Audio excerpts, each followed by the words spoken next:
Wonder secrets I can't contain. They unfold when I speak your name. I'm in awe of your greatness, oh God. All the lies, the fears and the doubts, all they melt away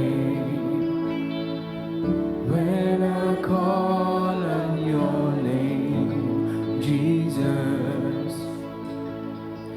I'm no longer afraid, oh God. In worship I will recall your faithfulness through it all. When I say your name, I see faith arising. When I say your name, my fears they come crashing. When I say your name, you're drawing me in your embrace.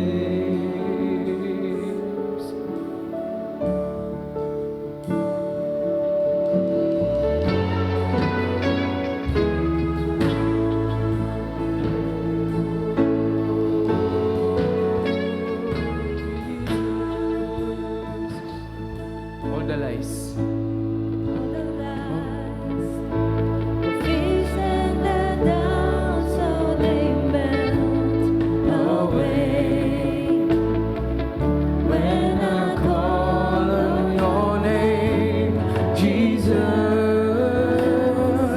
I'm no longer afraid, oh God.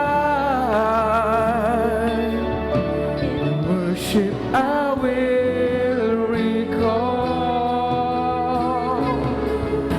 your faithfulness through it all. When I say your name, I see faith rising. When I say your name, my fears they come crashing. When I say your name, you're drawing me in your embrace. When I say your name, there's healing. When I say your name, I know there is healing.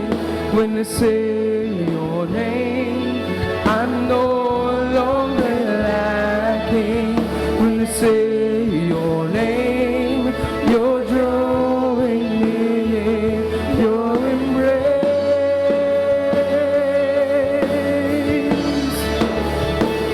And you comfort,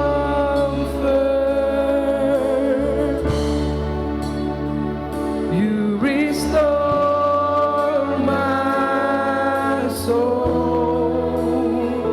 Lord, you had me,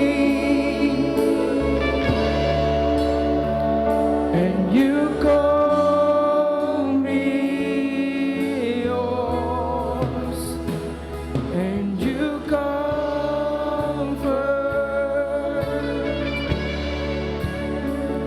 you restore my soul. Lord, you had me, and you call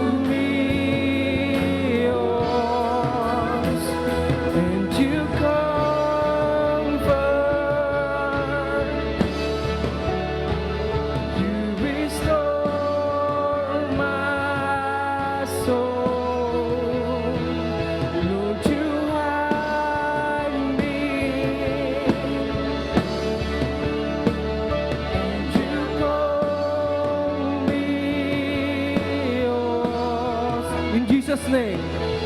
In Jesus' name, I see faith arising. In Jesus' name, I Fears they come crashing. In Jesus' name, you're drawing me to your embrace. in Jesus' name. In Jesus' name, I know there is healing. In Jesus' name, I'm no longer lacking. In Jesus' name, you're drawing me your embrace. Sa yakap mo. Sa yakap mo, Jesus, may paghilom. Sa ngalan mo, Jesus, walang kulang. Sa ngalan mo, panatag ang puso ko. Sa ngalan mo, sa ngalan mo, Jesus, may paghilom. Sa ngalan mo, Jesus, walang kulang. Sa yakap mo, panatag ang puso ko.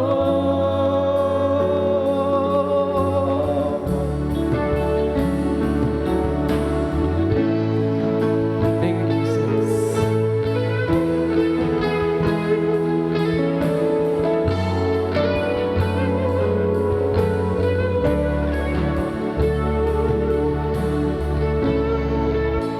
Ayan, no? Ang ganda ng mensahe ng kanta. Yung pangalang Jesus, hindi lang basta-basta eh. Sabi dun sa kanta, when I say your name, there is healing. When I say your name, I'm no longer lacking. Thank you, Lord God. Tunay nga na makapangyarihan ang pangalan ng ating Panginoong Hesus.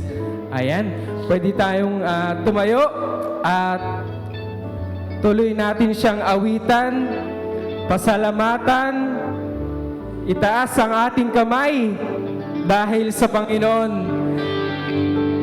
siya lamang ang nararapat. Thank you, Jesus. Ayan. Woo! Thank you, Lord.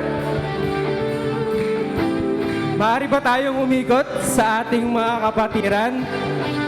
Dahil, for sure, sa mga oras na ito, nagagalak ang ating Panginoon. Sabihin mo sa kapatid mo, nagagalak ang Panginoon na nandito ka ngayon. Thank you, Lord God. Woo!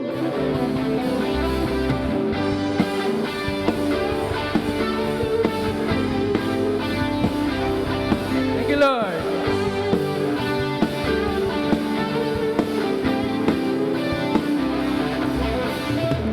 Walang hangganan, hindi magbabago kailan pa man.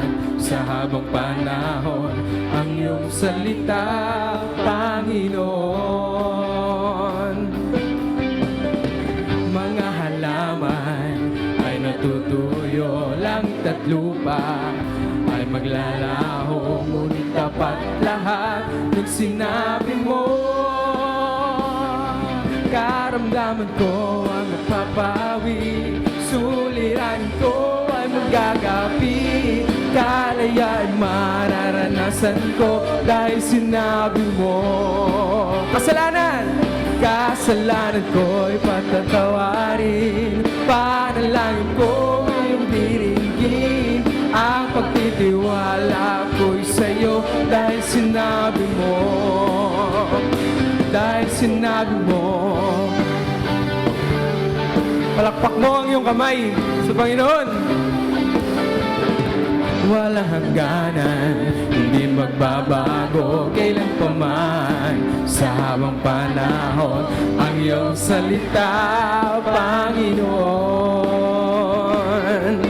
Mga halaman ay natutuyo, langit at lupa ay maglalaho, ngunit tapat lahat yung sinabi mo. Karamdaman ko mapawi, suliranin ko ang magagabi, kalayaan maranasan ko dahil sinabi mo.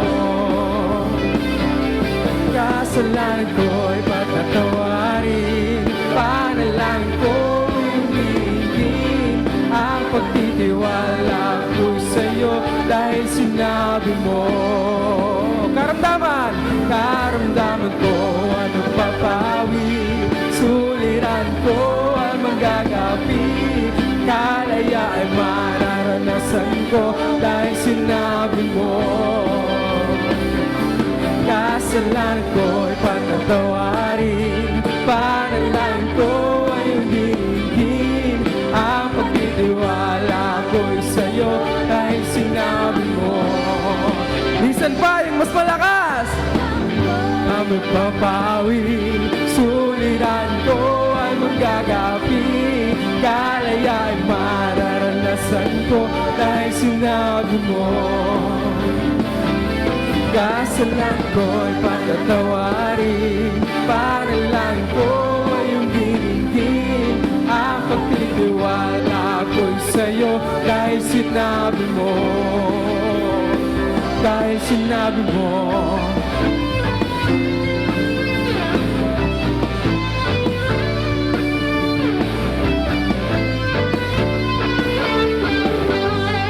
Diyos na mapangyarihan, Diyos na makapangyarihan, Haring kataas-taasan, sa aking puso ay nananahan. Pagpapalamot, pagsama ay laging nararanasan, kailan may hindi mag-iisa. Pangako mo sa'kin, hindi ako iwan. Sa bawat sandali,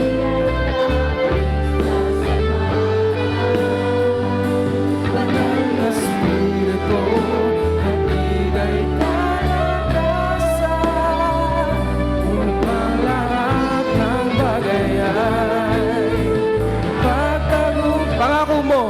Pangako mo sa'kin, hindi ako iiwan.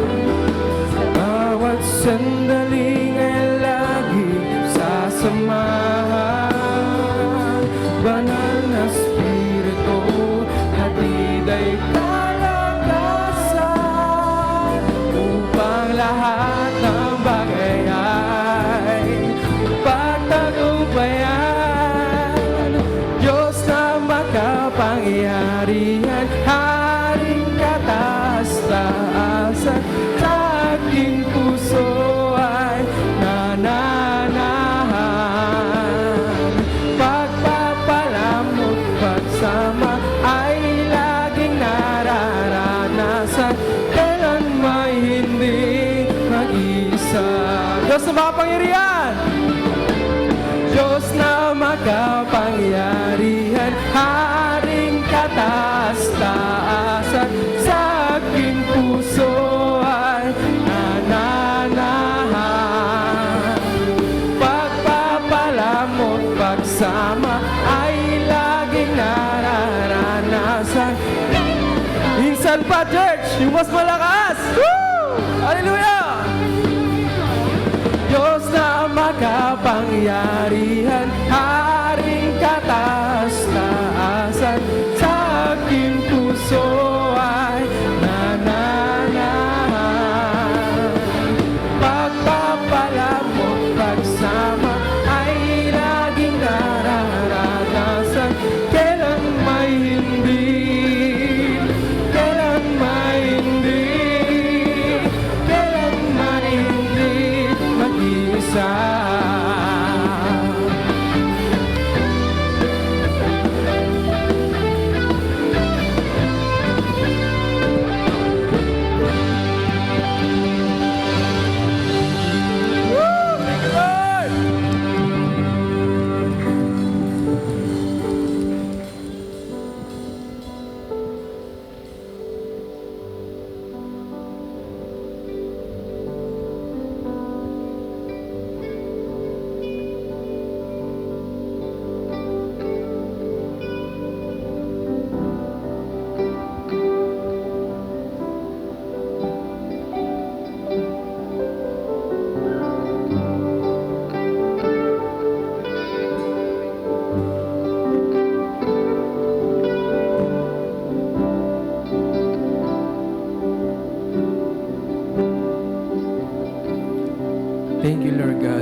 everyday namin nararanasan, Panginoon, ang pagpapala na nanggagaling sa iyo, Panginoon. Hindi lang ngayong araw, Panginoon, kundi araw-araw, Panginoon. Nararanasan namin, Panginoon, ang biyaya mo, ang pag-iingat mo, ang kagalingan, ang kalakasan, Panginoon. Kaya naririto kami, Panginoon. Kami nagpapasalamat, Panginoon. Sa pinakamataas na hari.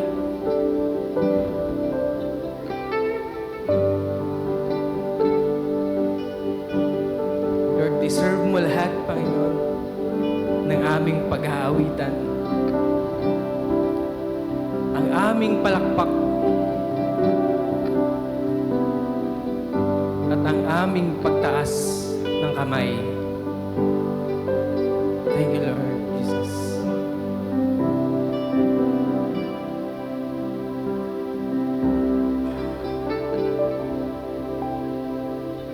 Habang hindi karapat-dapat, pagkukulan ng haba at wagas mong pagsinta. Habang walang kakayanang masuklian ka ng mabuti sa lahat mong ginawa. Niyakap mo ako. Sa aking karumihan, inibig mo ako nang di kayang tumpasan. Niyakap mo ako sa aking karumihan, inibig mo ako nang di kayang tumpasan. Diyos ng katarungan at katwiran na kahit minsan di nabahira ng kabanalan, kalwalhatian. Salamat sa sukdulang biyaya mo, O Diyos ng pag-ibig na mas malawak pa kaysa aking mga pagkakasala. Higit pa sa buhay ko, salamat sa sukdulang biyaya mo.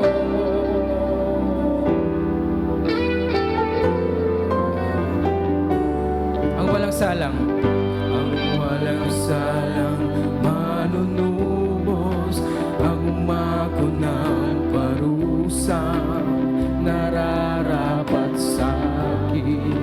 Amen. Anong habag sa tulad ko'y igawad ang iyong katwiran, at ako'y patawarin. Ang walang salang, ang walang salang manunubos, ang umako ng parusang nararapat sa akin. Anong habag sa tulad ko'y gawad ang iyong katwiran, at ako'y patawarin. Ang walang salang, ang walang salang manunubos, ang umako ng parusang nararapat sa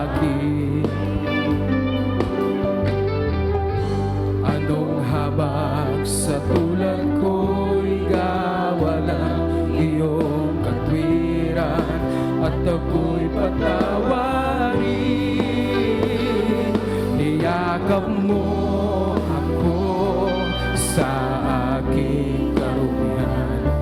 Inibig mo ako nang di kayang tumbasan. Niyakap mo ako sa aking karumihan. Inibig mo ako. Niyakap mo ako. Niyakap mo ako sa aking karumihan. Inibig mo ako. Niyakap mo ako, Jesus. Niyakap mo ako sa aking karumihan. Inibig mo ako nang di kayang tumbasan. O Diyos ng katarungan at katwiran na kahit minsan di nabahira ng kabangal at kalwalhatian. Salamat sa sukdulang biyaya mo, O Diyos ng pag-ibig na mas malawak pa kaysa aking mga pagkakasala. Higit pa sa buhay ko, salamat sa sukdulang biyak, O Diyos ng katarungan at katwiran na kahit minsan di nabahira ng kabanal at kalwalhatian. Salamat sa sukdulang biyaya mo, O Diyos ng pag-ibig na mas malawak pa Kaysa aking mga pagkakasala. higit pa sa buhay ko. Pwede ba nating awitan muli ang ating Panginoon? Walang biyayo, Diyos ng katarungan.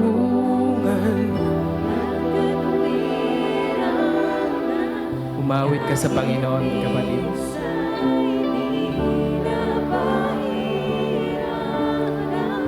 Deserve niya yung boses mo.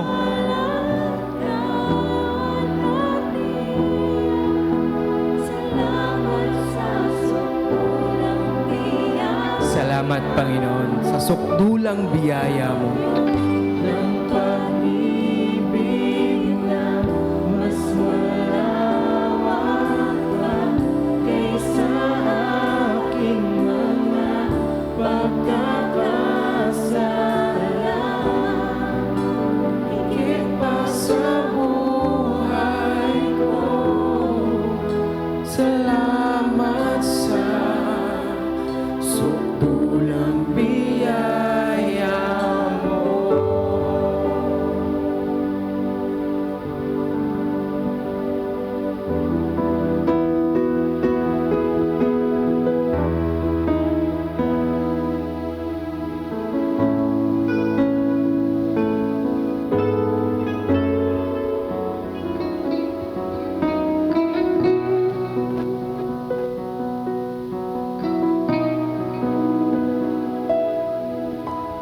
Ikaw lang ang pag-asa ko, tanging ikaw ang buhay ko, Jesus. Kahit ako'y nangangamba, basta't ikaw ang kasama, panatag na.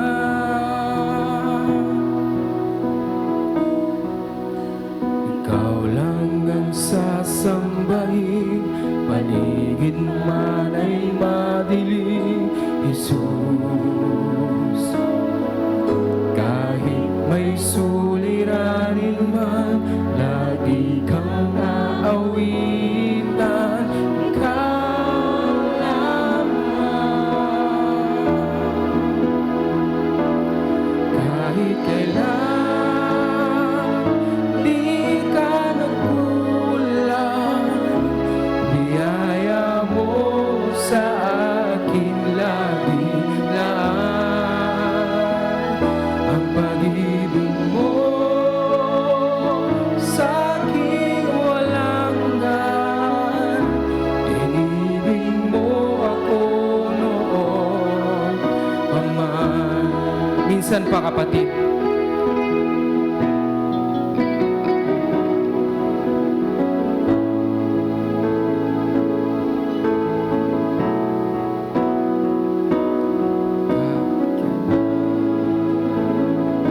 di ka nagkulang, biyaya mo sa akin lagi lang. Ang pag-ibig mo sa akin walang hanggan, inibig mo ako noon pa man.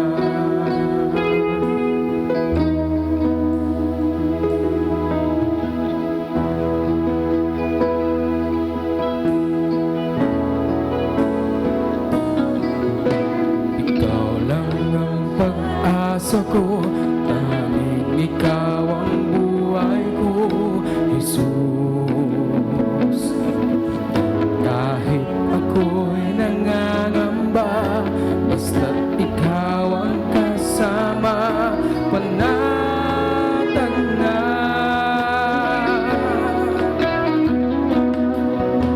Ikaw lang ang sasambahin, paligid man ay madilim, Jesus. Kahit ay suliranin man, lagi kang aawitan, ikaw lamang. Kahit kailan di ka nagkulang, biyaya mo sa akin lagi lang. Ang pag-ibig mo sa akin walang hanggan, inibig mo ako noon pa man. Kahit kailan di ka nagkulang, biyaya mo sa akin lagi lang. Ang pag-ibig mo sa akin walang hanggan, inibig mo ako noon pa man. Yung mas malakas, kapatid. Kahit kailan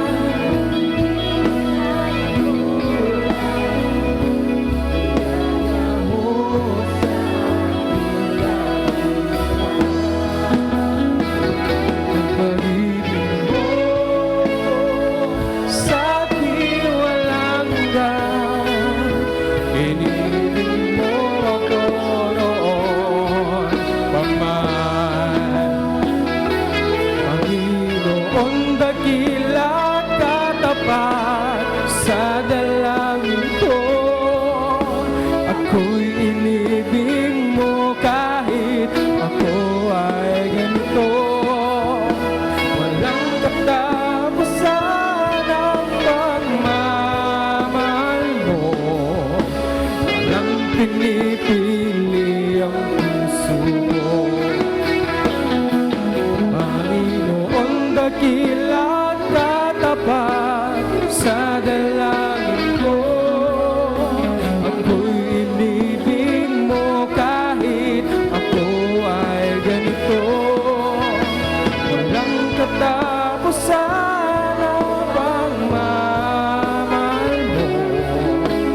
walang pinipili ang puso mo.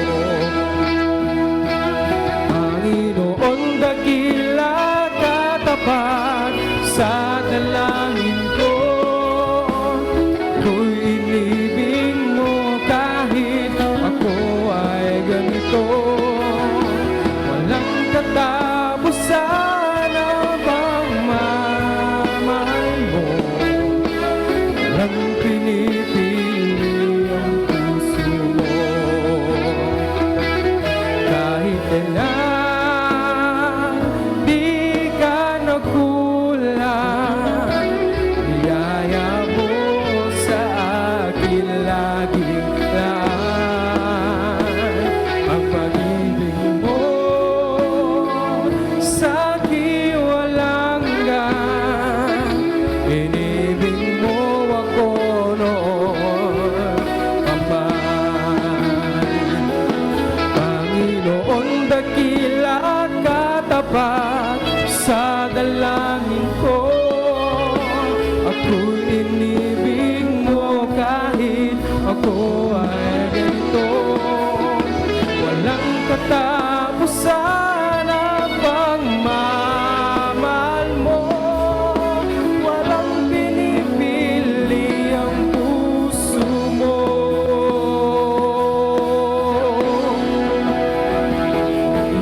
Itataas ang ngalan mo. Hari na ang buhay ko. Ako'y sumasamba, O Diyos, dakila ka.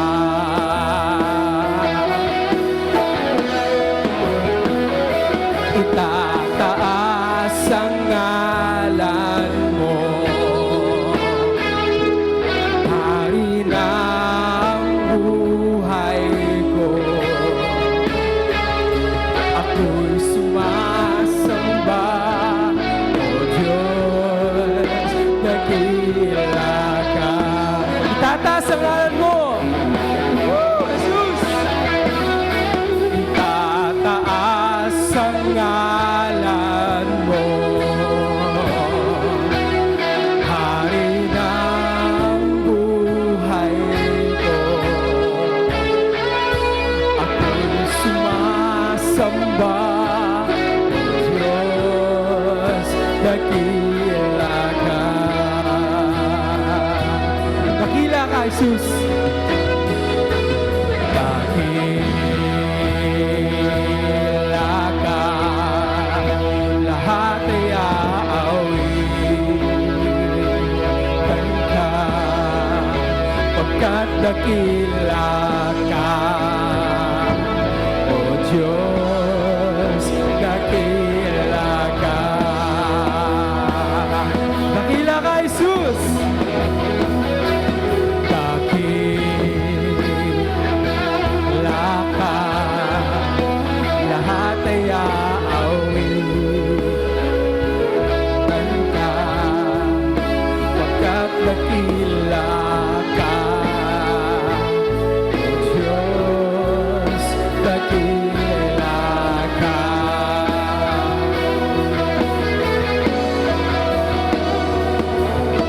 Dakila,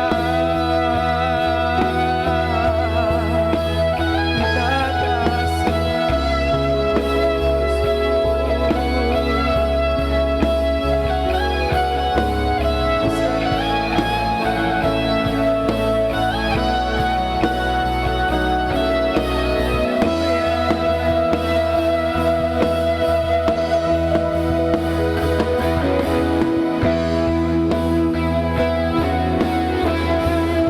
Patuloy ka namin itataas, Panginoon.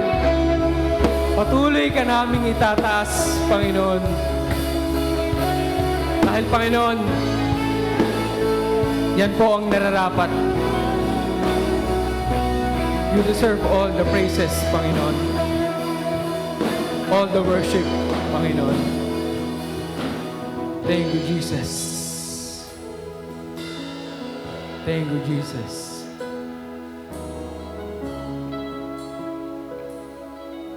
Thank you, Jesus. Maraming salamat, Panginoon, sa sukdulang biyaya mo, Panginoon, sa bawat isa, na patuloy naming nararanasan sa araw-araw.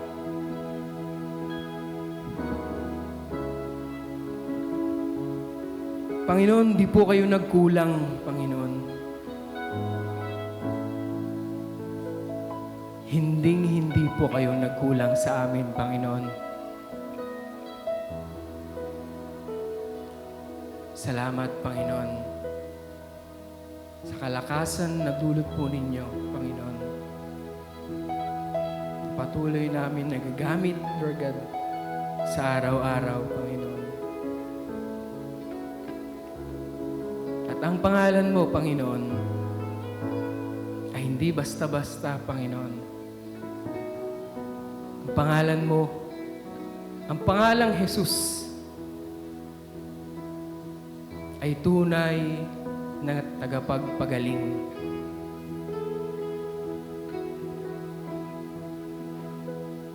Thank you, Lord God, sa iyong presensya, Panginoon, na patuloy na pinaparanas mo sa amin sa araw-araw. Thank you, Lord God, Panginoon.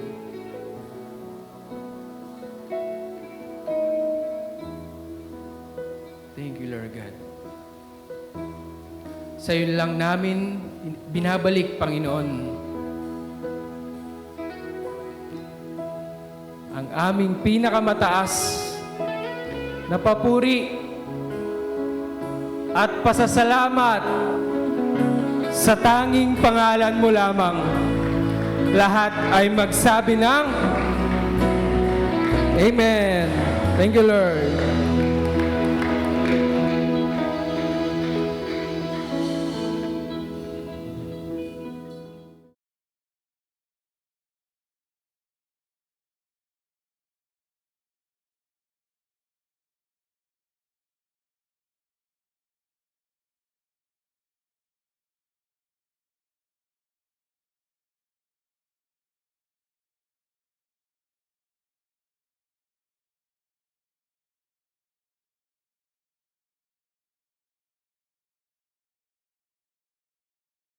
Nagtagumpay po ang presensya ng Panginoon na kayo ay talagang manaig ang pagsamba natin sa araw na ito para ay atin pong papurihan at parangalan ng ating Panginoon. At alam ko po na dahil dyan ay nakapagbigay po tayo ng kaluguran at ngiti sa labi ng ating Diyos na buhay. At bago po tayo tumungo sa ating tithes and offering, short reminder lamang po, we continually encourage po sa bawat isa, sa mga aspiring leaders, sa mga nais na maging lingkod ng ating Panginoon. Andyan po, involve po natin ang ating mga sarili. Andyan po yung ating ministry, ang Martha Ministry, sharing team, ang Faith Kids, Ignite, ang prayer team po at ang music team. Sa may mga talent po para po maparangalan natin ang ating Panginoon, ay i-involve po natin ang ating mga sarili. Gamitin po natin ang ating buhay para maparangalan ang ating Diyos na buhay. Amen po. At nais ko rin pong i-welcome ang bago pong padala ng ating Panginoon, si Brother Reynaldo Masungsong. Praise God!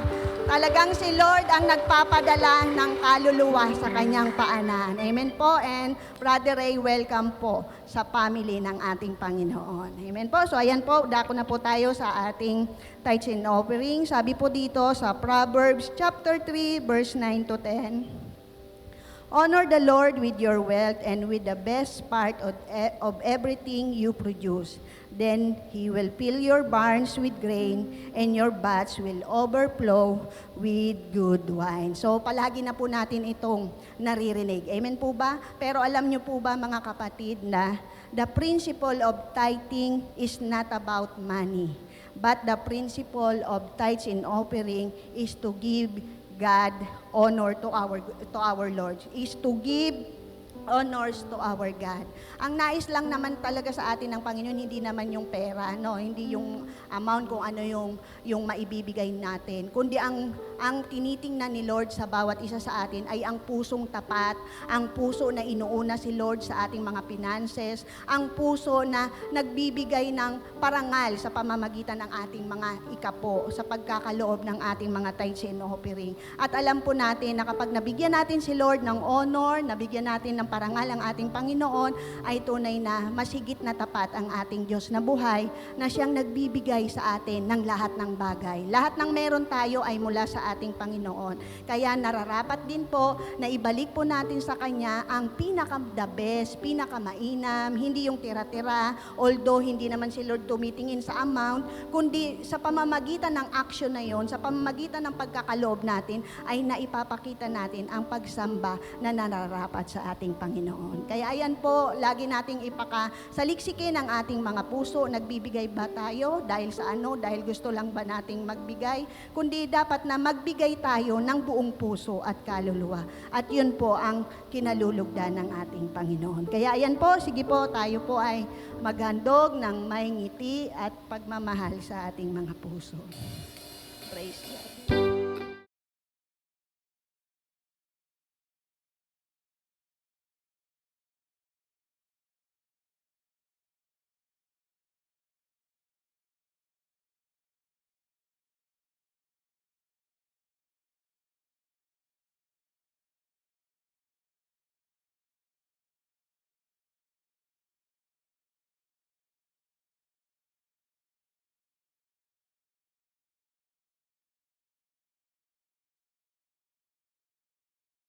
Kamay, Heavenly Father, we praise you and we glorify your holy name, O God. Tunay, Panginoon ko, na pinapupurihan ka po namin, pinararangalan ka po namin sa pamamagitan po ng aming paghahandog. Alam po namin, Lord, na hindi sapat ang mga handog na ito, ang mga tithes and offering na ito, O Lord. Pero Lord, ito, Panginoon ko, ay sinikisika po namin na ibalik sa inyo, O Lord, ng buong puso at kaluluwa, O God. Kaya, Panginoon ko, ang mga handog na ito ay magsilbi nawa na mabangong samyo sa iyong harapan na inyo po, Lord, na kinalulugdan. Salamat, Panginoon ko, sa pagkakataon. Salamat, Lord, sa mga pagpapala. Salamat, Lord, sa lahat-lahat na binibigay mo, Lord, sa bawat isa sa amin. At alam ko, Lord, na alam mo ang mga puso nila, anuman, Lord, ang mga pangangailangan nila, anuman, Lord, na mga petition nila, O Lord, sa iyo, ay tunay, Lord, na ikaw ang kakatugon nito, O God. Salamat, Lord, sa mga may prayer request, Lord, healing man ito, provision, protection, reconciliation, O God. Tanging ikaw lamang, Lord, ang sasagot sa lahat ng aming mga panalangin. Kaya, Lord, salamat po muli, salamat sa lahat ng iyong biyaya. At ito, O Diyos, ay binabalik po namin sa iyo ng may pasasalamat, pagluwalhati, at parangal sa dakila mong pangalan, O God. Salamat po, O Diyos, sa iyo ang lahat ng papuri at pasasalamat. In Jesus' name, Amen and Amen.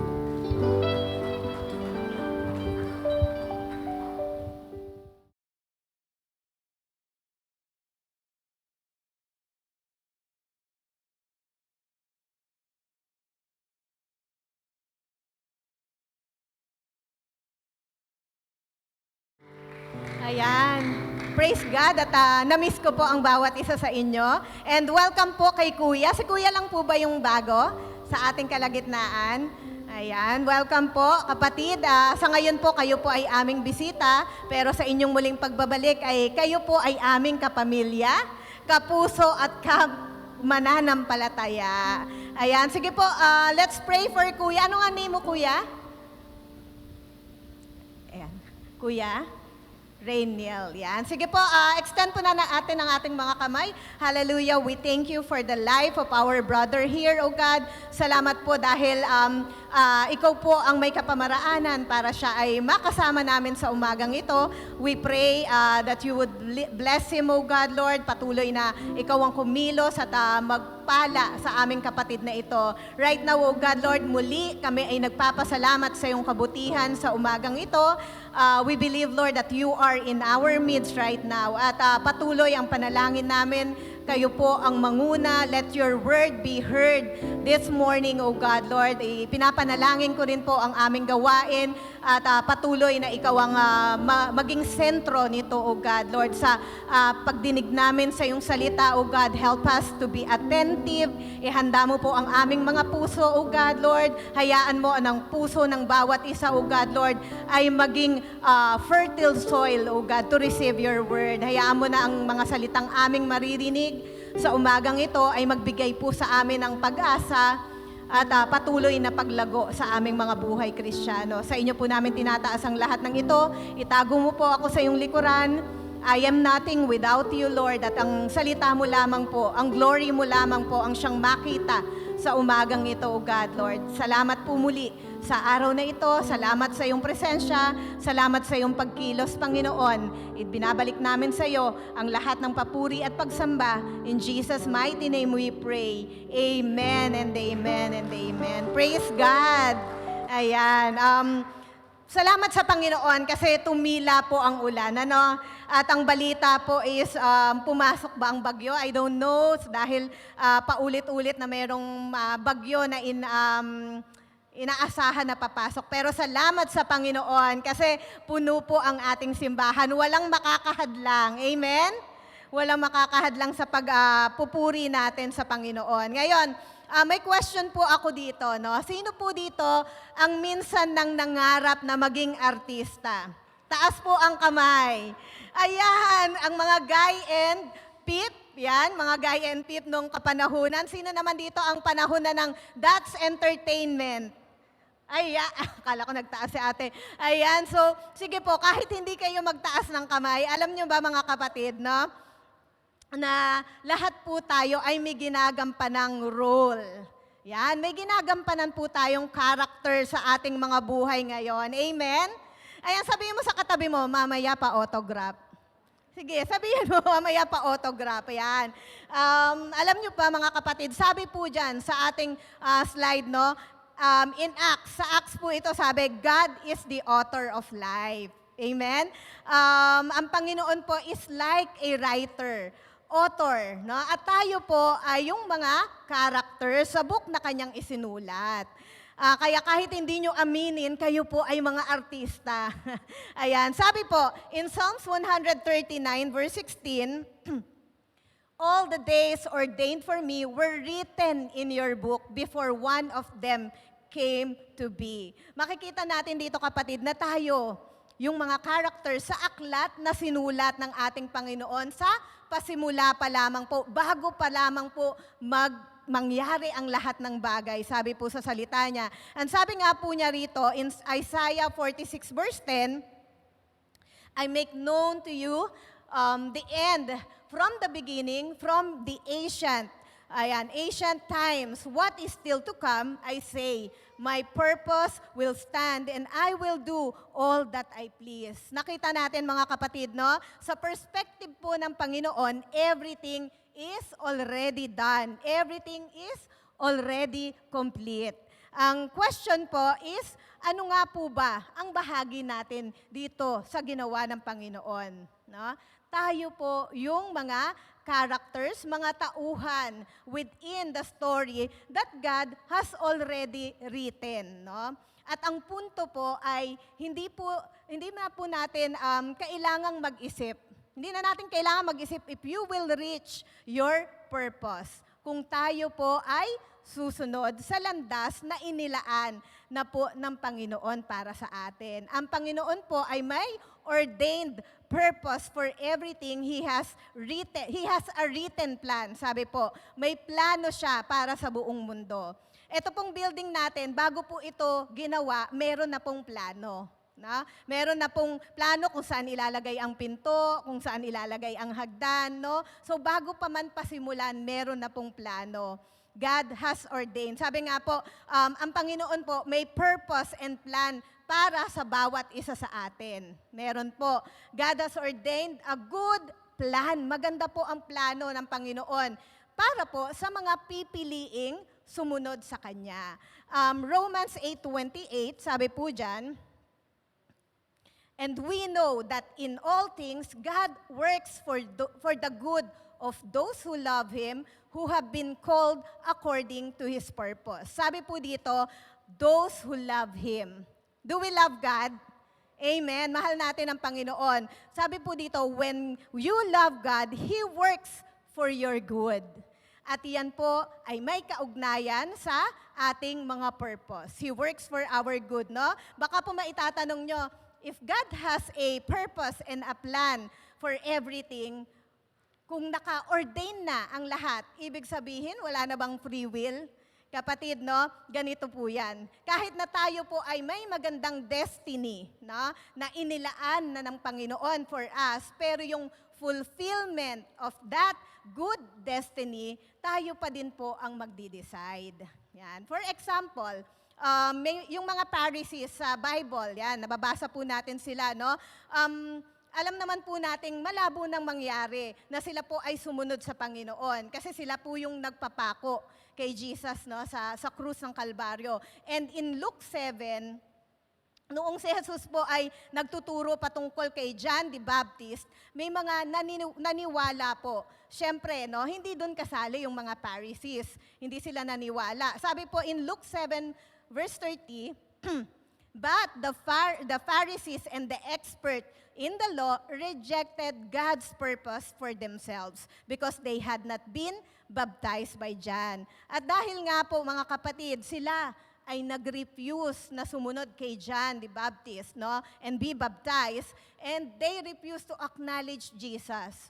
Sabi po, they rejected God's purpose for themselves. Meaning, kapatid, na maaari pong i-reject ng isang tao ang purpose ng Lord for them. Dito makikita natin that God has a good purpose para po sa mga Pharisees. But they choose a different path, no? And that path ay humantong po sa pagpapako nila sa ating Panginoon sa krus ng Kalbaryo. Maganda para sa atin because we have now our salvation. No? Nung naipako po ang Diyos sa krus ng Kalbaryo, tayo po ay naligtas but not for the Pharisees. No? Kapatid, kung titignan po natin, God's ultimate purpose will always be fulfilled, magaganap. No? Kailangan pong mamatay ni Jesus, pero yung mga Pharisees, sila po ay parte ng God's purpose. Pero sila po ay naging kontrabida sa story. Ayan. Nakita po natin mga kapatid, God has ordained everything. Pero ang nais po ng Panginoon is for us to choose what character we will be sa story na nilaan po niya for us. Kagaya ng mga artista, ayan, yung mga nangarap dyan, alam nila yan. Kapag po may mga bagong palabas or may bagong pelikula na gagawin, nagkakaroon po muna ng audition. Hindi porket artista na sila, sila na ang gaganap. No? Mag-o-audition po sila, pumipili po sila ng character na kanilang pag-o-auditionan, no? Na gusto nilang pasukin. At ganun nga po yun, no? Just like, nanood po kami ng movie na Inside Out 2. Nakita po natin na dagdagan yung mga characters doon. Sino-sino nga ba yon? Sila, andyan si anxiety, si envy, si embarrassment, si ennui ba yun? I don't know, no? Si disgust, si fear, si joy, si anger, no? Si sadness. At ang tanong po sa akin ng mga anak ko, Mami, sino ka doon? Ayan, baka ikaw si sadness. Ayan, so ayun po, makikita natin na may mga character, no? Isa pa pong usap-usapan ngayon, yung pelikulang Dear Satan, na nakita nyo na po, narinig nyo na po to, no? At talagang ito po ay nababatikos, no? Nababatikos po dito si Paulo Contis na gumanap bilang Satan, no? Pero praise God kasi hindi po ito inaprubahan ng MTRCB, na rated X po yata siya, no? Dahil talagang magbibigay po ito ng confusion. Pero ikaw, para piliin mo na gumanap na bilang Satan. So parang nakakalungkot po, no? Kaya naman po, sa bawat isa po na pipiliing sumunod sa Panginoon, they will have a good place in God's story. Sila yung mga bida. Gusto natin yan. Tayo yung mga bida. Amen? Ayan, no? At sa bawat isa naman po na hindi susunod sa ating Panginoon, they will end up in a bad place in God's story. Sila po yung kontrabida, no? At opo, kapatid, ito po ay isang malalim na usapin dahil anuman po ang piliin natin, you cannot escape God's story. Hindi po natin matatakasan, no? Pero nasa atin po ang desisyon. We can choose to be one of the good characters. Bilang parte po ng good purpose is, we could choose and end up in a good place, kapatid.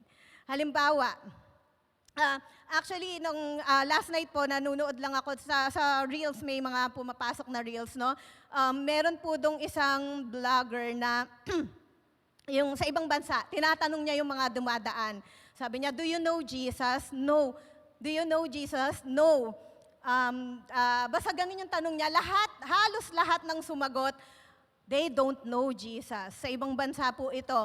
And may isang sumagot, sabi niya, sometimes, so nakakalungkot, no? Hindi nila kilala ang ating Panginoon, no? At isa pong halimbawa, no, ng pagpili, yung atheist, no?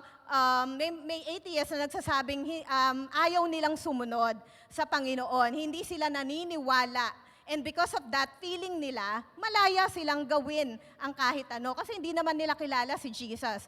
Pero nasa loob pa rin po sila ng God's story. Dahil nakasulat din po that in the last times, may mga taong ire-reject ang ating Panginoon. In the last times, no? Sa mga huling panahon, no? Kaya nga muli, tayo pa din po ang pipili kung ano nga ba ang magiging character natin. Tayo ba yung magre-reject sa ating Panginoon or we are the one who will accept Him? At ngayon nga po is that we are already here. Masasabi natin that we are already accepted Christ. Tama po ba? Lahat po ba tayo ay tinanggap na ang ating Panginoon? Amen. Praise God. Kapatid, kung meron dito na hindi mo pa pinipiling tanggapin ang ating Panginoon sa buhay mo, this is the time. Ito po yung tamang pagkakataon for you to choose. No? This day, kapatid, choose life. Piliin po natin na mag-end up po tayo in a good place sa story ng ating Panginoon. Amen? Sabi po ni King Solomon, Proverbs 16 verse 3. Sige po, basahin natin. Commit to the Lord whatever you do and He will establish your plan. Kaya nga kapatid, kapag pinili po natin na sumunod sa ating Panginoon, He will establish your plans and your purpose sa buhay mo. Even in Proverbs 16 verse 4, sabi po dyan, the Lord has made for Himself, yes, even the wicked for the day of doom. Sabi po dito, kahit yung mga wicked o yung masasama ay parte po sa God's story, no? Pero dahil sila po yung kontrabida, alam po natin kung ang kanilang kahahantungan. Amen? At bilang mga characters, kapatid, no? Sa aklat na sinulat ng ating Panginoon, our main role, ano po ba yung main role natin? Our main role is to be His representative dito sa mundong ito. Amen? Ano man ang ating mga kalalagayan, ano man yung current situation natin, no? Ano man yung trabaho po natin, anong edad meron tayo, no? Ang Panginoon po ay may assignment, no?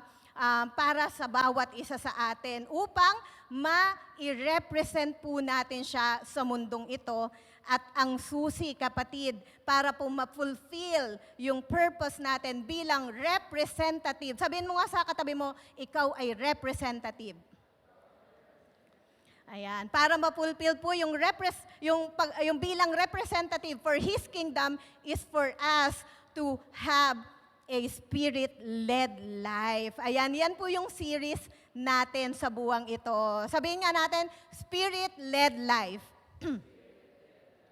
Now, kapatid, how being Spirit-led allows us na ma-fulfill po yung godly purpose na inilaan ng Panginoon para sa ating mga buhay. We should know this, mga kapatid. Kaya po, 1 month itong ating series para talagang mapag-aralan natin paano ba ang pagiging Spirit-led, no? Sabi po, dahil nga po, no, darating po ang panahon na tayo'y haharap sa ating Panginoon, ano bang nais nating marinig mula sa Kanya kapag humarap tayo sa Kanya? Di ba gusto nating marinig, no, yung well done, my good and faithful servant, no? We want Him to be pleased in how we work for Him, paano tayo kumilos para sa Kanya, and how we live, paano tayo namuhay para sa ating Panginoon. So, paano nga ba tayo makakasiguro na yung tinatahak natin ay tamang landas? Kapatid, yan po ay noong tinanggap natin ang ating Panginoon sa ating mga buhay. When we receive Christ, no, when we put our faith in Jesus, kapatid, may nangyari. Something amazing happens sa ating mga buhay kung saan ang banal po na spirito ay nanahan na po sa ating mga buhay to guide us to a good plan na inilaan ng ating Panginoon for us. Sa bawat isa po who wants to be used for His good works, huwag kayong mag-alala. Kasi ang Panginoon po ay nagpadala ng banal na spirito, no? Kung saan ang isang kapamaraanan po, kapatid, para masiguradong tama ang ating bawat hakbang, no? Yan po ay sa pamamagitan ng paggabay ng Holy Spirit sa ating mga buhay, no? Kaya nga napakahalaga po na sa buhay natin ngayon na masasabi nating malapit na talagang dumating ang Panginoon, no? Ang dami na pong signs and wonders na nangyayari sa paligid natin. Kapatid, we should be inside out, spirit-led. No? Hindi lamang po iniisip natin na tayo'y nagbago na, hindi lamang po yun. It should be inside out, from the inside out. Kapag po tayo ay spirit-led, when we live a life walking in the Spirit, tayo po ay makakarating sa good purpose na inilaan ng Panginoon para sa atin. Gusto ba natin yon? Amen. That's all we want, no? Pero ito daw po, ito po ang dapat nating maunawaan at magandang paalala para sa bawat isa dahil may good plan ang Lord for you, no? It doesn't mean, hindi po ibig sabihin, kapatid, na hindi ka na magkakaroon ng problema. Hindi po ibig sabihin na maganda ang plano ng Lord, hindi mo na mararanasan yung mga trials, no? Yung mga pagsubok, mga challenges na kinakaharap ng isang tao, no? Kaya kung meron kang pagsubok, kapatid, magalak ka. Kasi, no, alam mo na pagtatagumpayin ka ng Panginoon kasi maganda ang plano niya sa'yo. Sabihin mo nga sa katabi mo, maganda ang plano ng Panginoon sa'yo. Ayan. Nakita po natin, no? Kung gaano kaganda ang plano ng Lord. It is, no, sa panahon na gusto ng Lord na tayo ay makarating sa time na talagang makakasama natin siya sa langit, no? Nakita po natin, sino po dito ang nakabasa, nakapag-aral na ng buhay ni Joseph? Amen. I pray na lahat po ay kilala natin si Joseph, no? Sa buhay po ni Joseph, alam mo naman po natin na ang Panginoon po ay may maganda din ang plano niya, no? Pero naranasan po niyang maitapon. Yan. Itinapon po siya ng kanyang mga kapatid, ibinenta po siya bilang slave, siya po ay nakulong. No, marami pong nangyari sa buhay niya, but in the end, mga kapatid, lahat po ng nangyari sa kanyang buhay, all of that lead him to be the ruler of Egypt, which saves his entire family from the famine. Matindi po, marami pong nangyari sa buhay ni Joseph, no? Kapag po tayo ay naka-align sa plano ng ating Panginoon, no? Makikita po natin that even the bad times, yung mga hindi magagandang bagay na nangyayari sa ating mga buhay will actually be a setup for His good purpose. No? Nakita natin, sometimes dumadanas tayo ng hindi magandang pangyayari sa ating mga buhay. But if we reflect on that, doon natin makikita na kaya pala nangyari to. Maganda pala ang plano ng Panginoon. Amen? It is for His glory, kapatid. It is for His good purpose, no? At syempre, kapatid, ang best part ng ikaw ay naka-align sa good plan ng ating Panginoon, tayo po ay mamumuhay, no, ng kasama niya sa kalangitan. Yan yung iniintay natin. Amen po ba? Amen ako, baka merong hindi nag-aantay, no? Kaya kapatid, napakahalaga po. Ano man ang pinagdadaanan natin ngayon, may kanya-kanya tayong pagsubok. Sabi nga, pagsubok sa trabaho, pagsubok sa pamilya, sa relasyon, sa ministry, may karamdaman, no? May kakulangan, no? Kapatid, sa kabila ng lahat ng 'yon, no? Our future is amazing. Kung tayo po ay lalakad, no, sa kalooban ng Panginoon when we walk in the Spirit. Kasi we will be at the place, no, at the place He wants us to be. Or we want also to be kasama ng ating Panginoon. So, ano nga ba ang meaning ng pagka sinabing inside out, Spirit-led?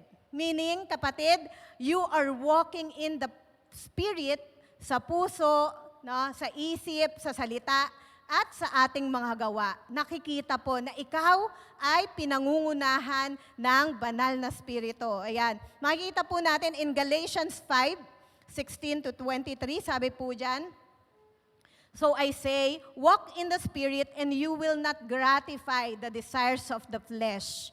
For the flesh desires what is contrary to the Spirit, and the Spirit what is contrary to the flesh. They are in conflict with each other, so that you are not to do whatever you want.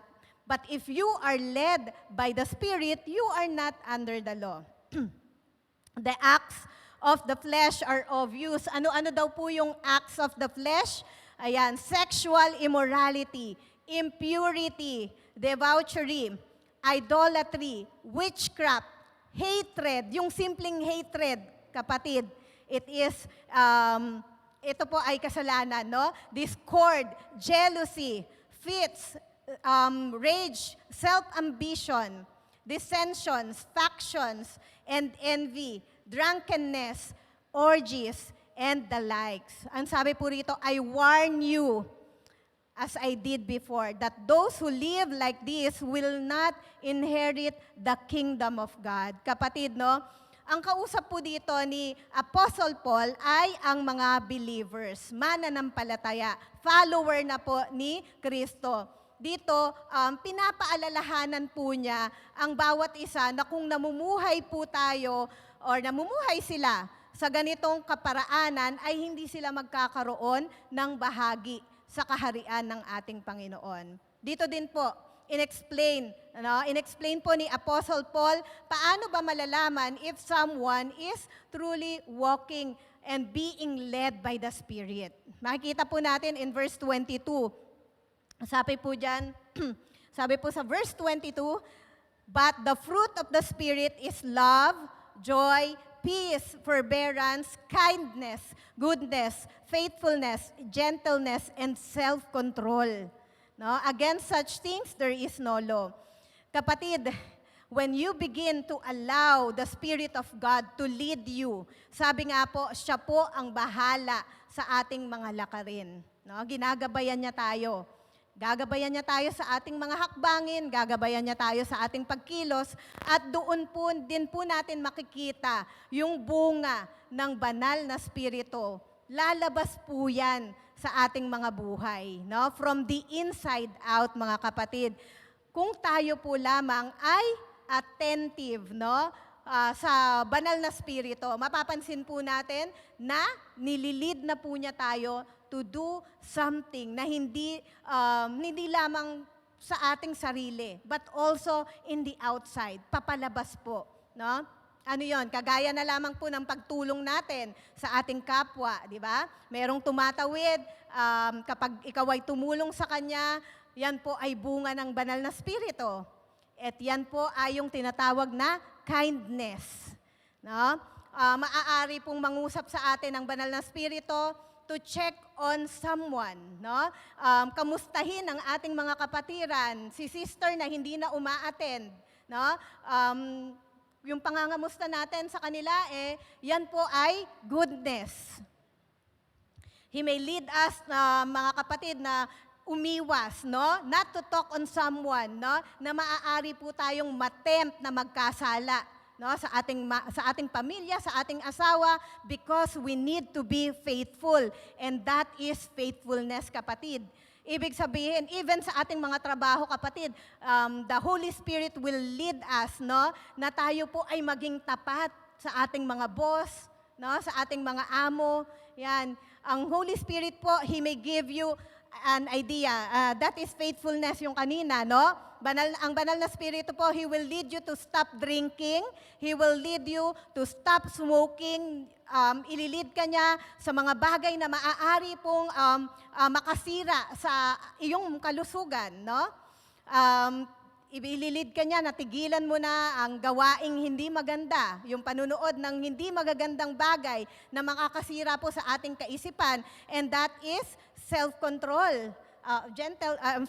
Yung kanina po, ito po ay self-control. Kapag ka na iiwasan mo ng gawin yung mga bagay na alam mong hindi nakalulugod sa ating Panginoon, napipigilan mo na. Samantalang dati, hindi ko talaga kaya eh. Ganon yung reason na hindi ko kayang hindi mag-smoke. Pero dahil nililid tayo ng banal na Espiritu, andun na po yung pagpipigil natin sa ating sarili.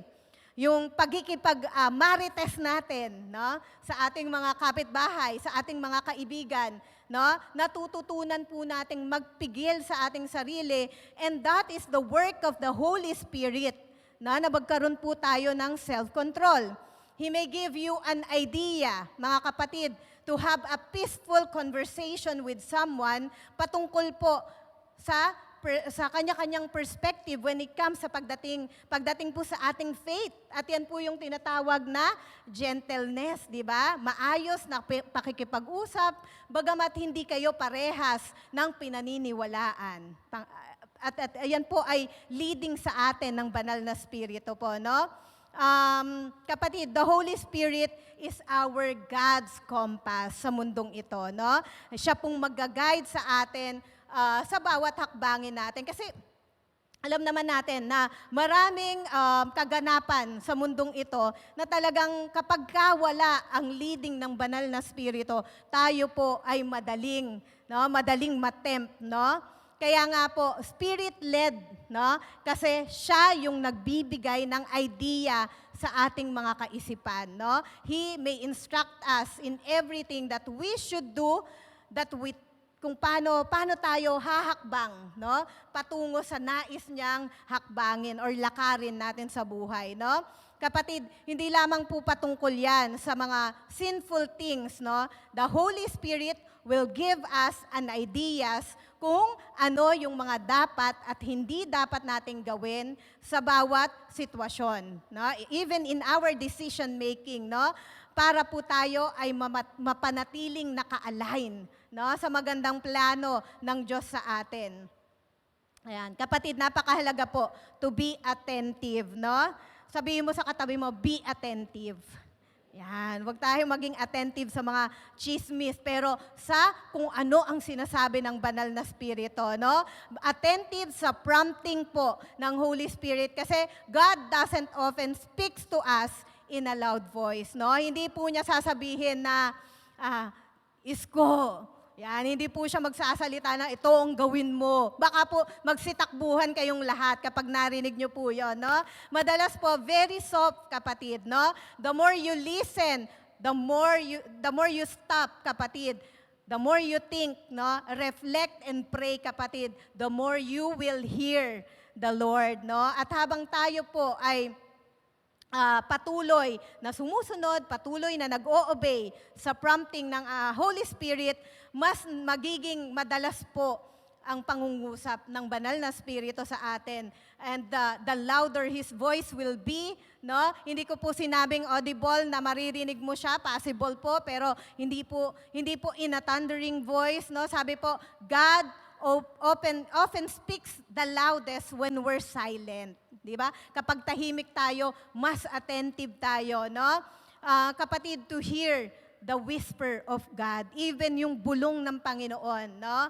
Kaya nga, you must turn down the volume of the world Ano po yon? Yung volume of the world, yung mga, yung ating mga social media, yan, wag na po muna tayong mag-focus doon, no, kung saan i-disconnect po natin yung ating mga kaisipan, no, from everything around. Nangyayari po yan, saan?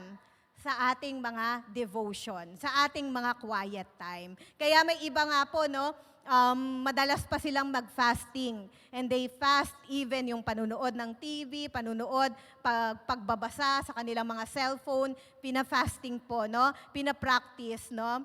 At dito po, mapapansin na lang natin na patuloy na po tayong lumalakad sa landas na nais ng Panginoon para sa atin. Kung dati, pasaway kang anak, no? Kung dati, ano ba to? Butangera, sorry for the word, butangera na nanay, no? Kung dati, manggagancho ka, kapatid, no? Kung dati palainom, ang dati mabisyo, no? At kung ano-ano pa.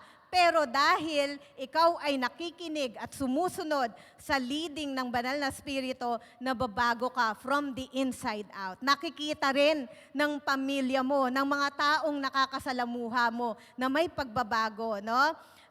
Makikita that in every steps natin, yung ordained purpose ng Panginoon, no, ay napangyayari.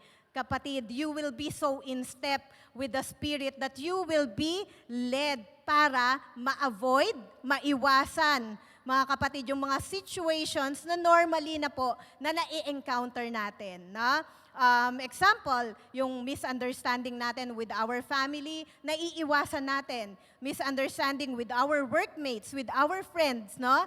Kasi nagkakaroon na tayo ng control, reflection na hindi ito ang dapat kong gawin, hindi ito ang kalooban ng Panginoon, no? So, andun na po na naa-avoid natin yung mga bagay na yon. Gaya po ng sinabi po ni Apostle Paul in Galatians 5:25. Ayan, since we live by the Spirit, let us keep in step with the Spirit. Muli, sumulat po si Apostle Paul in Romans 8:14. Sabi po, ang lahat ng pinapatnubayan ng Espiritu ng Diyos ay mga anak ng Diyos. You see, kapatid, no? Marami pong tao ang nagkiklaim na sila po ay anak ng Diyos, no? Who claim to be a follower of Christ. Pero, ang sabi po, ang totoong anak ng Diyos are those who train themselves to walk in the Spirit. Meaning, nagfa-follow, no, sa nais ng Panginoon. Sabi po ni Apostle Paul sa mga taga-Galatians, no, that walking in the Spirit leads to experiencing true joy. Nararanasan ba natin ang totoong joy? Amen. No, yung joy, pag sinabing joy, hindi po yan nakabase sa kung ano ang sitwasyon. Malungkot, masaya, andon ang kagalakan sa puso. Bakit kaya, no? Kapatid, isa po sa dahilan is walking in the Spirit allows us to truly delight in the Lord, no? And whenever, no, we delight, whenever you delight in the Lord, ito po ang mangyayari. In Psalms, no? Psalms 37 verse 4, sabi po diyan, take delight in the Lord and He will give you the desires of your heart, no? Kapag po ang Panginoon natin, no, sa Panginoon natin hinanap, no, sabi po, pangarap mo ay iyong makakamtan, no? Kapatid, the more you follow the Spirit, no, and seek God, the more you will find, kapatid, that your desires changes. Nagbabago po kung ano yung ninanais mo na. Tama po ba? Mapapansin na lamang po natin that you start craving, ninanais mo na kung ano ang nais ng Panginoon para sa iyo. Nagbabago na po yung gusto natin. Sabi nga po, He will give the desires of your heart. Kaya naman po, mararanasan natin yung true joy. Kasi hindi na natin hinahabol yung mga bagay that will never satisfy us. No? But we are now most satisfied sa ating Panginoon at sa kalooban niya. Sa totoo lang, no? Marami po tayong kinikrave bilang isang tao, no? Yung appreciation ng tao, yung applause ng tao sa atin, no? Yung mga bagay na yon, panandalian lamang po yon. But kapag yung desire na po natin is yung ma-please natin ang Lord, no? Ma-satisfy natin ang Panginoon, no? That gives us true joy, mga kapatid, no? Kaya naman po, the Spirit-led life, no, leads us to true joy. Sabi po in Psalms 37 verse 5, commit everything you do to the Lord, trust Him, and He will help you. Kaya nga, kapag patuloy po nating hinayaang gabayan tayo ng banal na Espiritu, ilit tayo ng Lord, no? Yung ating mga hakbangin, no? Makikita po natin ang pagkilos, pagtulong ng ating Panginoon. Sabi diyan, He will help you. He will help you, no? At kapag po nasa perfect alignment, no? Yung lakad natin, lumalakad tayo sa kalooban ng Panginoon. Kapatid, in good times, sa magagandang panahon, and pupurihin natin ang Panginoon, and even in the bad times, no? We will still praise God because we know that we are still in His will, kapatid. Ano man yung nangyayari, bumabaha man, bumabagyo man sa ating mga paligid, andun ang pagpupuri natin. Kasi alam natin na nasa sentro tayo ng kalooban ng Panginoon. Amen? Yung mga nanay dito, alam na alam yan, no? Nasa kabila ng mga pagsubok na dinadaanan nila dito sa Marikina, talagang nakukuha pa po nating magpuri at sumamba sa Lord, no? Dahil alam natin that we are in perfect alignment sa ating Panginoon. Now, isa pa pong mararanasan natin when we are walking in the Spirit is we will resist temptation. Yan. Pinaliwanag po yan ni Apostle Paul that when you walk in the Spirit, you will resist the flesh. No? Yung flesh, yung nais ng gawin ng ating mga flesh, no? Kung saan nabasa po natin yan kanina, no? Yung ano yun, yung sexual immorality, impurity, no? Alam naman po natin that these are sinful things that the body craves. Ninanasa ng ating mga katawan. Pero walking in the Spirit will lead us not to do those things, no? Balikan po natin si Joseph. Ayan, alam naman po natin, no? Nakita natin how walking in the Spirit leads him to God, good purpose sa buhay niya. Ang part po of walking in the Spirit is walking away from temptation. No? Sa buhay ni Joseph, pinakita din po yan. No? Napakahalaga po ng paglayo sa temptasyon. No? Bagamat si Joseph po ay naibenta, sabi ko nga po kanina, naging slave po siya, but God was with Joseph, sabi ng Biblia. Kaya naman po yung gifts and talents na meron po si Joseph ay napansin po ni Potiphar, and he hired Joseph. At noong nagtatrabaho na po si Joseph kay Potiphar, yung asawa po niya ay nagkagusto kay Joseph, no? Siya po ay inakit nito ng makailang beses. Makikita po in Genesis, mababasa natin yan in Genesis 39 verse 6 to 7. So Potiphar left everything he had in Joseph's care. Pinagkatiwalaan po ni Potiphar si Joseph, no? With Joseph in charge, sabi po ng Biblia, he did not concern himself with anything except the food he ate. No? Wala siyang ibang inaalala, pinagkatiwala na po niya kay Joseph. Sabi po rito, now Joseph was well-built and handsome. Gwapo daw po si Joseph, maganda ang pangangatawan. And after a while, his master's wife took notice of Joseph and said, ayan, tinempt na po ng asawa ni Potiphar, sabi, come to bed with me. But he refused. Tumanggi po si Joseph. Sabi po niya, with me in charge, he told her, my master doesn't concern himself with anything in this house. Everything he owns, he has entrusted to my care. No one is greater in this house than I am. My master has withheld nothing from me except you. Sabi nung asawa ni Potiphar, tara, sumiping ka sa akin. Sabi niya, hindi. Sabi niya, pinagkatiwalaan ako ni Potiphar. Lahat ay ipinagkatiwala niya except you, sabi niya, because you are his wife. How then could I do such wicked thing and sin against God? Nakita natin, kapatid, yung reason kung bakit ganun na lang po yung pag-iwas ni Joseph. Dahil ayaw po niyang magkasala sa ating Panginoon. He chose righteousness. No? Kung si Joseph po ay nagpadala, no, bumigay, kasi wala namang mawawala sa kanya, no, kung siya po ay nagpadala dun sa gusto ng babae, hindi na natin alam kung anong mangyayari sa kwento. Malamang siya po ay ipapatay pa ni Potiphar, no? Pero dahil siya po ay sumunod sa Panginoon, umiwas siya sa temptation, Joseph chose not to follow his flesh, kapatid, no? In Genesis 39 verse 10, sabi po dito, and though she spoke to Joseph day after day, hindi lang po isang beses nangyari. Day after day, he refused to go to bed with her or even be with her, kapatid. Andun po na seryoso po si Joseph na umiwas, no, sa tuksong iyon, no? He walked with God, no? Kaya naman he tried to avoid, no?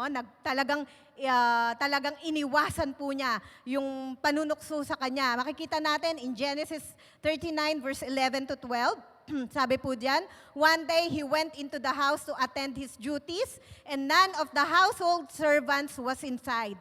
No, wala pong ibang tao kundi siya lamang. Sabi po dito, she caught him by his cloak and said, hinila po siya, no? Come to bed with me. But he left his cloak in her hand and ran out of the house. Kapatid, this time, nakita natin, tumakbo po si Joseph palabas ng bahay. Ito po ang response, no, na dapat nating makita, mga kapatid, no? Paulit-ulit man tayong tuksuhin, no? Paulit-ulit din po tayong tumanggi, no? Kagaya ng ginawa po ni Joseph, no? At gawin po natin ang lahat ng paraan upang umiwas sa temptasyon, no? Kapag makulit, no? Makulit yung temptation, kapatid, kung kailangan po nating tumakbo, tumakbo ka. Ayan. Sino po dito ang tumatakbo? Ayan, nagja-jogging. Di ba? Magandang exercise. Pero ang sabi po, takbuhan po natin palayo ang lahat ng temptasyon. Bagamat dahil po sa pag-iwas ni Joseph, kapatid, no, siya po ay ipinakulong pa din ni Potiphar. Sabi ko nga, kung siya po ay sumiping sa asawa ni Potiphar, possible na siya po ay ipapatay pa nito. Pero dito dahil nag-follow siya sa kalooban ng Panginoon, siya po ay ipinakulong pa din, no? At habang siya po ay nasa kulungan, kasi sabi nung asawa, binaliktad nung asawa ni Potiphar yung story, no, na si Joseph, tinangka siyang i-rape. So, syempre, ang paniniwalaan ni Potiphar yung kanyang asawa. So, siya po ay ipinakulong. At habang siya po ay nasa kulungan, he met someone who have connection with Pharaoh, no? The Pharaoh of Egypt. And Joseph found favor with the Pharaoh, kapatid. Hanggang siya po ay naging in charge na rin sa kabuuan ng Ehipto, no? That allowed him to save his family from the famine, no? Now, ano po ba yung actions that allow Joseph, kapatid, to be in his position? Kapatid, yung kanyang katapatan, his faithfulness sa ating Panginoon. Kung siya po ay sumiping, sabi ko nga po, no, malamang yung entire chain reaction would never had happened. Hindi mangyayari, no? Nakita po natin yung importance of being led by the Spirit, no? Si Joseph po had to deny his flesh, no? Sabi nga nung iba, no, ano ba yun? Palay na ang lumalapit, di ba? Pero siya po, dininay niya, hindi niya talaga sinunod yon, no? Kinailangan niyang makulong, no? Para ma-meet yung Pharaoh and become the ruler of Egypt. Napakaganda po nabasahin natin yung story ni Joseph, no? So that he could save his entire family. Kapatid, no? Let's reflect on this, no? Tayo nga ba ay nagpapasakop sa kalooban ng banal na spirito? Na? Kasi kung ganun po, tayo po mismo ang lalayo. Tayo po mismo ang iiwas sa temptation that is set before us. No? Kapatid, ang point po is let's be faithful to God. No? Because hindi po natin alam kung gaano karaming tao ang magbe-benefit from your faithfulness. Amen po ba? Amen. No? Maging tapat po tayo sa ating Panginoon, no? And bilang pagtatapos mga kapatid, I want to conclude this message with the story, yung Overcomer. Sino na po nakapanood? I believe lahat, no? Karamihan po sa atin, napanood na natin tong Overcomer na to kasi pinalabas na natin to sa ating mga IPA, sa ating mga movie night, no? Ito po ay isang napakagandang illustration sa mga hindi pa nakakapanood. Panuorin niyo po yung Overcomer, no? Kasama ng inyong pamilya. Sa story po na ito, ano ba yun? Ayan. Panuorin niyo po yan. At sa story na po na ito, no? Isang teenager po ang nagangalang Hana. Ito po yung bida. No? Marami po siyang issues sa buhay niya. He came from a broken home. Hindi niya nakilala ang kanyang mga magulang, no? May mga question po siya sa kanyang pagkatao. Ang nag-alaga po sa kanya ay yung kanyang lola. At ang tanging bilin lamang po sa kanya ng lola niya is to stay out of trouble. No, wag kang pumasok sa mga gulo, no? One day, siya po ay nag-try out for a cross-country team sa kanyang school.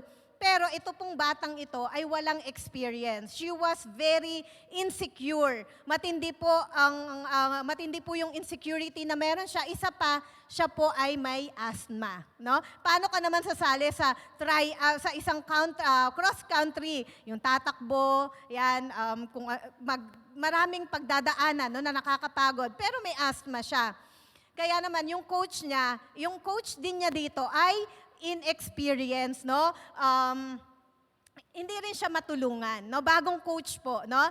Pero ang kagandahan, she was helped spiritually, no? Gumawa po ang Panginoon ng way kasi dun sa school po niya, may isang lingkod ng Lord, no? Isang nagtatrabaho sa school na kagaya natin, lingkod ng Panginoon, no? Itong taong to ay nagbigay po ng advice sa kanya how to gain her confidence, no? And now that dito rin po tinulungan siya how to find her identity, no? Siya po ay nilid ng taong ito sa ating Panginoon. She was encouraged to read the book of Ephesians. Sa mga baguhan pa lang pong nagbabasa ng salita ng Lord, we can read the book of Ephesians, no? At dito po, nagsimula pong nangusap sa kanya ang Lord. Dito, na-realize niya kung sino ba talaga siya, no? Noon nakita niya na hindi lamang po pala siya inexperienced person with asthma, kapatid. She also realized that she was a child of God. Naniniwala po ba tayo na tayo ay anak ng Panginoon? Amen, no? Na-realize niya na siya po ay overcomer. And she realized po that she could do all things in Christ. Yan po yung mga favorite nating verse, di ba? I can do all things in Christ, di ba? Dito na-realize niya na kaya kong gawin ang lahat, no? Sa pamamagitan ni Kristo. Nung sinimulan po niyang basahin ang Word of God, ito po ang nagsimulang magbigay sa kanya ng confidence. Kapatid, nalaman niya na hindi po siya nag-iisa. Sa story po, may race na haharapin itong batang to, no? At kinailangan po siyang ma-train ng kanyang coach para manalo. Oo, na-boost na po yung confidence niya nung nalaman niya yung identity niya sa ating Panginoon. Tama po ba? Kapag nalalaman natin na tayo ay anak ng Panginoon, lumalakas ang ating mga loob. Amen? Siya po na-realize niya, no, na kung sino siya, andun na, malakas yung kanyang loob. Pero sa story, kailangan pa rin po ng someone to guide her, no? One who will direct her path sa race. Sa karera po natatakbuhan niya, no? At nakakatuwa po dito mga kapatid kung paano kumilos ang Lord because one day, ito pong kanyang coach ay may binisita sa hospital, no? At doon po nakilala niya ang isang tao, no? Ito pong taong ito ay bulag. Isa rin po itong pasyente doon sa hospital at ito po palang taong ito ay expert runner, no? At hindi lamang po, itong pasyente pong ito ay dating coach din who knows everything, yung pace or yung basic training pagdating po dun sa cross country, no? Kaya naman po itong coach niya ito ay nagpa-advise, no? Humingi po siya ng tulong hanggang sa na-train niya din si Hana, no? Dahil sa advice nung bulag na runner na nakilala niya sa hospital. Kapatid, ito na po yung big day. Nung big day po, no, bago po mag-start yung race, si Hannah po ay binigyan ng kanyang coach ng earpiece. Yung, ano ba to? Yung nilalagay sa tenga, no? Para marinig natin, mga earpiece. Kung saan naka-record na po yung instruction ng patient na isang expert runner, no? At dahil doon po, kapatid, siya po ay nakatakbo with a running expert coaching her sa race. No? May nagga-guide sa kanya sa pamamagitan ng earpiece, meron pong voice na nagli-lead sa kanya. And that voice told her, ano pong sabi ng voice, no? Sinasabi ng voice kung ano yung right pace, ito yung dapat mong bilis ng pagtakbo. Dito, the voice help her, no? Guide her through the obstacles. Kasi kabisado nung lalaki yung obstacle na kanyang dadaanan, no? So, andun po na ginaguide siya, minomotivate siya, and he encouraged her on how to move, how to breathe, no? Paano ba hihinga habang tumatakbo, when to slow down, and when to speed up, no? And she was reminded, kapatid, she is the master of her body, na sa tuwing nag-i-slow down po siya, yung kanyang katawan napapagod, her spirit can make the body speed up. And so she rely on the voice to direct her path. Umasa na po siya dun sa voice na naririnig niya. Alam nyo, kapatid, no, kung ano yung amazing sa story na to, no, yung nag-guide po sa kanya ay ang totoong ama pala niya. No? So may mga twist po sa story. You see, kapatid, ito po ay, sabi po sa story, hindi niya nakilala yung kanyang magulang. Ang alam niya, patay na yung kanyang ama bago pa man siya ipinanganak. Pero sa kabuuan ng story, kapatid, yung lalaking nasa hospital na nagli-lead or nagga-guide sa kanya, no, ay ang kanyang ama. Kapatid, oo, pelikula lang po itong pinikwento ko sa inyo. But this is the reality for us. Because we all have a Father who desires to guide us in our life today, kapatid, no? Hindi man natin siya nakikita personally, physically, kapatid, but He has given us the Holy Spirit, no? At gaya nga po ng ama ni Hannah, no? Guiding her through the earpiece, God, our Father, no, is guiding us through the Holy Spirit, kapatid. The Holy Spirit wants us, no, to be guided, no? Kung tayo po ay makikinig, if we will just going to listen, kapatid, yung bawat hakbang po natin, no, magiging tama through the leading of the Holy Spirit. Ituturo po niya sa atin yung dapat at hindi natin dapat gawin. If we will obey the Holy Spirit, we will run our race, no? The race of life. Tayo po ay may karerang tinatakbuhan ngayon, no? Sa buhay natin, kailangan po natin ang gabay ng banal na Espiritu. Dahil kung wala po yun, we will just follow the desires of our flesh. Kung ano yung mga hindi nakalulugod sa Panginoon, yun po ang masusunod natin, no?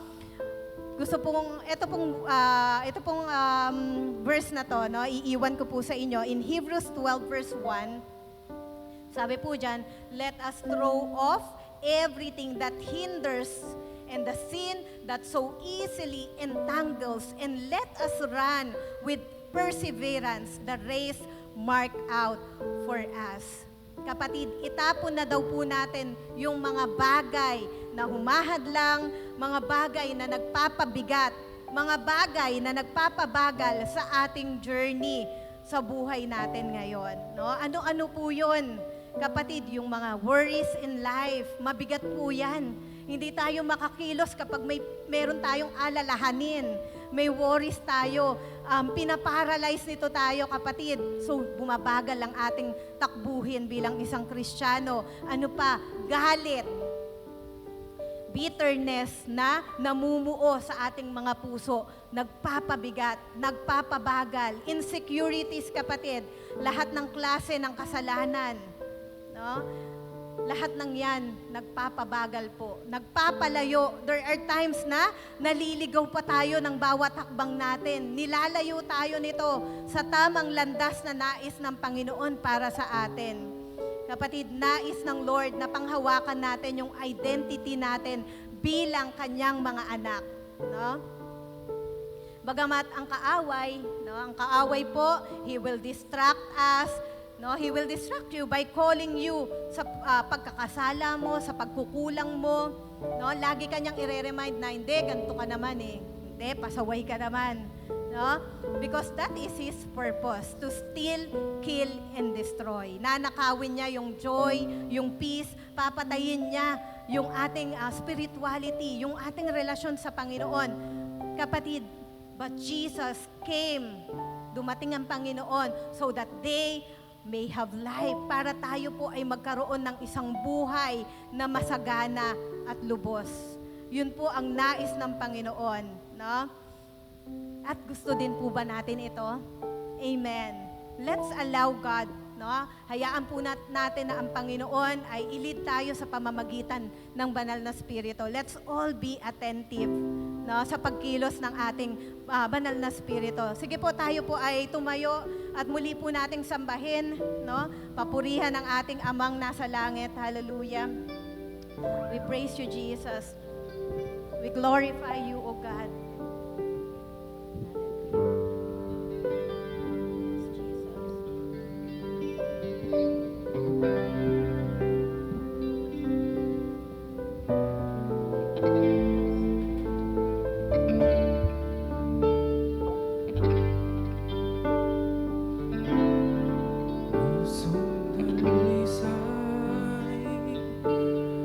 Ang aking nais, nalikain, O Diyos, para sa akin. Pusong dalisay, ang aking nais, nalikain, O Diyos, para sa akin. Pusong dalisay. Pusong dalisay, ang aking nais, nalikain, O Diyos, para sa akin. Pusong dalisay, ang aking nais,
We thank you, God.